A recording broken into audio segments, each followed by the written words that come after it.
You're sleeping. Maybe not great, but you're sleeping. You're not running a company anymore, or maybe you are. But either way, the pressure's different than it was at 35. You've figured out most of the hard stuff. So why are you completely wiped out by 2 in the afternoon? Last week, I told you it wasn't low testosterone, at least not directly. I told you the answer was something most men never see coming. Here it is. Your body still thinks you're in danger. Not lion chasing you danger. Something worse. The slow burn, never turns off kind. And it is draining you like a phone with 47 apps running in the background. I'm talking about cortisol. And before you click away thinking this is some stress management video, it isn't. This is about a specific biological trap that men over 50 fall into. Why it hits harder than it did at 35, and what you actually do about it. Stay with me. Cortisol gets a bad reputation, and it's not entirely fair. Cortisol is not the enemy. In the morning, it's supposed to spike. That's what wakes you up and gets you moving. It's your body's built-in alarm system. It sharpens your focus, mobilizes energy, and gets you ready to perform. The problem isn't cortisol. The problem is cortisol that never turns off. Our generation grew up in a particular kind of pressure cooker. We built careers in an era before anyone talked about work-life balance.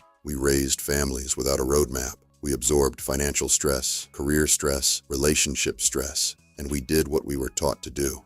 Push through it. Don't talk about it. Keep moving. Here's what your body was doing the whole time. Keeping the alarm on. By the time you're 50, 55, 60, many of us have had that alarm running at a low hum for decades, and the research is clear on what chronic elevated cortisol does to a man's body. It suppresses testosterone directly. The cortisol-testosterone relationship is a seesaw. One goes up, the other goes down. We talked about that briefly in the last video, but there's more. It tanks your mitochondrial function, the same cellular energy system I mentioned last week. Chronically high cortisol literally impairs your cell's ability to produce ATP. That's the fuel. When the fuel production is compromised, you're tired at a level no amount of sleep fixes. Sound familiar?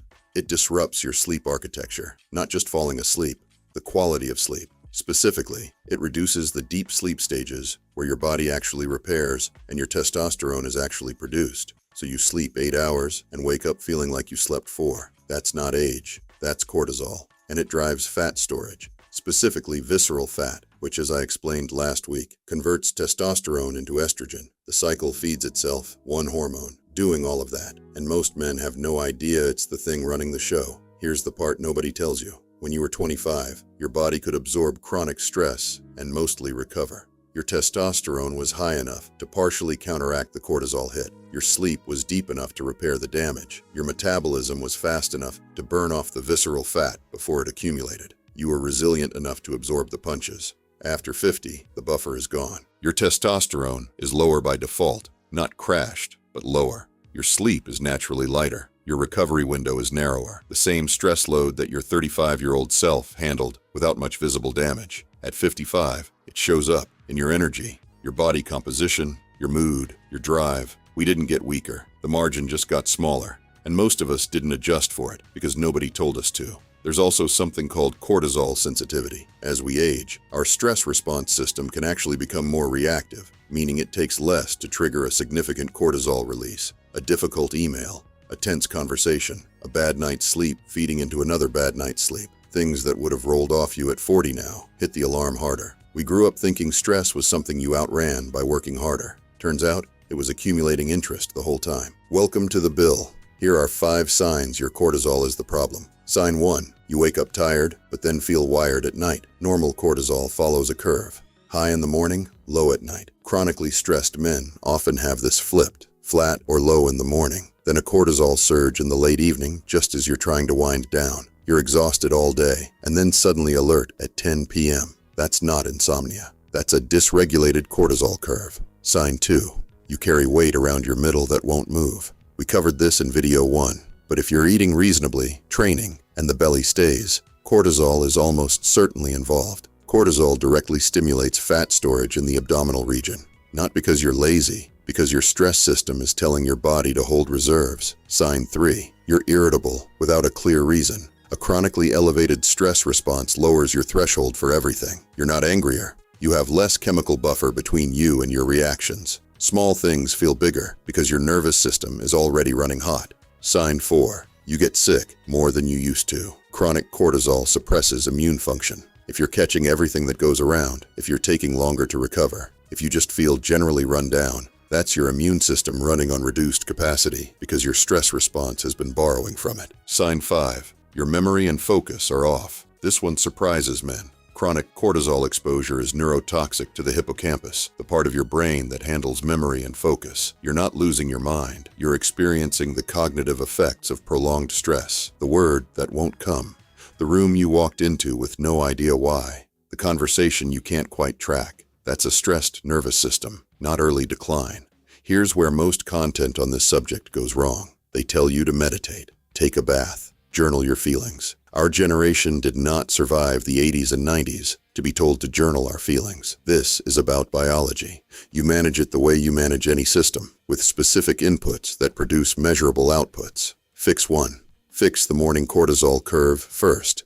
The single most effective thing you can do to begin regulating cortisol is getting outside within 30 minutes of waking. Morning light exposure through your eyes signals your body's master clock to set the cortisol rhythm for the day. High in the morning, falling through the afternoon, low at night. The way it's supposed to work. No sunglasses for the first 10 minutes. No screens first. Just outside. Moving slowly if you want. Letting your system calibrate. This costs you nothing and has more research behind it than most supplements on the market. Fix 2. Train hard, but stop overtraining. Resistance training is one of the most powerful cortisol regulators available. Acute stress from a hard training session, followed by proper recovery, teaches your stress response system to become more efficient and resilient. But here's the trap. Men over 50 fall into too much volume, not enough recovery, drives chronic cortisol up. You're adding stress on top of stress. 3 to 4 days of focused resistance training. Compound movements, full recovery between sessions. This is not going easy. This is going smart. The men who are still performing at 60 and 65 figured this out. The ones who burned out didn't. Fix 3. Address your actual stressors. I'm not going to tell you to breathe through it. I'm going to tell you what works. Identify the 2 or 3 chronic stressors that are genuinely unresolved in your life and do something about them. Not around them, about them. For most men in our generation, these fall into a few categories. A difficult relationship that's been unaddressed. A financial pressure that needs a plan, not avoidance. A career situation that no longer fits, or a health issue being ignored. The cortisol from unresolved problems doesn't go away because you're busy. It runs in the background, all the time. This is the one that requires the most from you. It's also the one with the biggest return. Fix 4. Use your sleep window like a tool. Cortisol is most suppressible during sleep, specifically during the deep sleep stages between roughly 10 p.m. and 2 a.m. Men who consistently stay up past midnight, regardless of total sleep hours, are missing the most regenerative window. This is when testosterone is produced. This is when cortisol is lowest.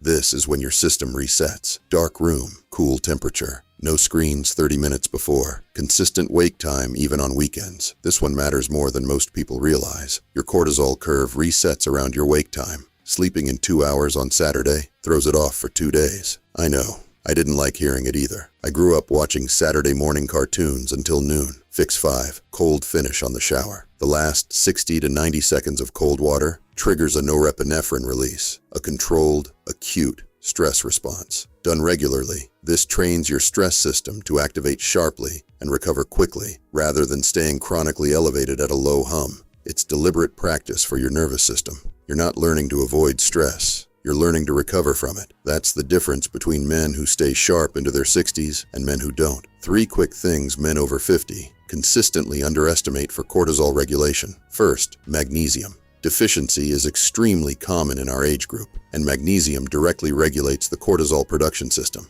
Leafy greens, nuts, seeds, or a basic glycinate supplement before bed. Not exotic, just overlooked. Second, caffeine timing. Cortisol is naturally highest in the first hour after waking. Drinking coffee immediately amplifies an already elevated cortisol spike and accelerates the afternoon crash. Push your first coffee to 90 minutes after waking. I realize this sounds like information from a dimension where I've lost my mind. Try it for 2 weeks and tell me I'm wrong. Third, social connection. I know, bear with me. Research on men over 50 is clear. Social isolation elevates cortisol significantly. Not because you're lonely, because your nervous system was built to function in a group. Men who have regular, genuine connection with other men they trust have measurably lower chronic cortisol. Your generation was not great at this. Build it deliberately, or it doesn't happen. If you apply 3 or 4 of these consistently, here's what the timeline looks like. Week 1. Your sleep quality begins to improve, not dramatically, but the middle of the night wake-ups start to decrease. You feel slightly more rested without sleeping longer. Week 2. Your afternoon energy holds longer. The 2 p.m. wall either moves or starts to flatten. You're still not 35, but you notice the difference. End of month 1. If you've addressed your actual stressors, you'll notice your reactions are different. Things that were triggering you roll off more easily. You're not calmer because you gave up. You're calmer because your nervous system has more buffer. And here's the thing, none of the content tells you. When your cortisol normalizes, your testosterone responds. They're on that seesaw. One comes down, the other comes up. You cannot effectively address low T without addressing chronic cortisol first. Most programs skip this step. That's why most programs don't work. Quick pause before we close. If this is landing for you and you want a structured starting point, I built a free 7-day energy jumpstart guide specifically for men over 50. 7 days, 20 minutes a day, no gym required. It starts building the morning routine, the training approach, and the sleep structure that begins addressing both cortisol and your hormonal environment at the same time. It's not a magic reset. It's a real starting point for men who are done drifting and ready to move deliberately. Link is in the description. Grab it free. Here's what I want you to take away from this. You are not tired because you're old. You are not tired because you're weak. You are tired because your stress system has been running without a reset for longer than it was designed to. And nobody told you that was what was happening or what to do about it. Now you know. Our generation built things, figured things out without a manual, pushed through when pushing through was the only option. This is no different. Except now you have information that actually explains what's going on under the hood and a set of specific tools to do something about it. The version of you that has something in the tank, that wakes up ready, that shows up like himself. That guy isn't gone. He's just waiting on you to stop running the alarm all the time. Hit subscribe if you want more of this. Next week, we're going into how your training is probably working against your hormones after 50 and the counterintuitive approach that actually produces results at this stage. It will go against most of what you've been told. You were built differently. Train that way.